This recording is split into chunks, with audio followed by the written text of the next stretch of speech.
দেশের উদ্দেশ্যে লন্ডন ছাড়লেন ড ইউনূস। প্রধান উপদেষ্টা অধ্যাপক মোহাম্মদ ইউনূস ৪ দিনের যুক্তরাজ্য সফর শেষে দেশের উদ্দেশ্যে লন্ডন ছেড়েছেন। প্রধান উপদেষ্টা ও তাঁর সফরসঙ্গীদের বহনকারী বিমান বাংলাদেশ এয়ারলাইন্সের ফ্লাইটটি শুক্রবার লন্ডনের স্থানীয় সময় সন্ধ্যা ৭টা১৫ হিথ্রো আন্তর্জাতিক বিমানবন্দর ত্যাগ করে।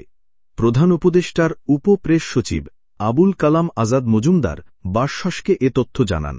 প্রধান উপদেষ্টার প্রেস সচিব শফিকুল আলম সাংবাদিকদের বৃহস্পতিবার জানান, পাচার হওয়া অর্থ পুনরুদ্ধার এবার যুক্তরাজ্য সফরে সবচেয়ে গুরুত্ব পেয়েছে।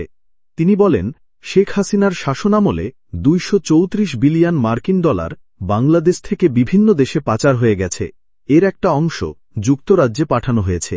তাই এবার যুক্তরাজ্য সফরে বড় ফোকাস দেওয়া হচ্ছে সম্পদ পুনরুদ্ধারে। তিনি উল্লেখ করেন, এই বিষয়ে ব্রিটিশ সরকারের সংশ্লিষ্ট কর্মকর্তারা বাংলাদেশকে যথেষ্ট সহযোগিতা করছেন। এর উদাহরণ হিসেবে তিনি শেখ হাসিনা সরকারের ভূমিমন্ত্রী সাইফুজ্জামান চৌধুরী জাবেদের সম্পদ জব্দ করার ঘটনা উল্লেখ করেন।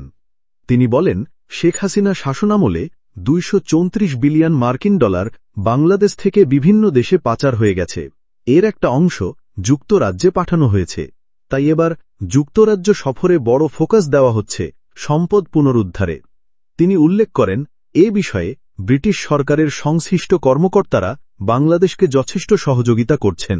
এর উদাহরণ হিসেবে তিনি শেখ হাসিনা সরকারের ভূমিমন্ত্রী সাইফুজ্জামান চৌধুরী জাবেদের সম্পদ জব্দ করার ঘটনা উল্লেখ করেন।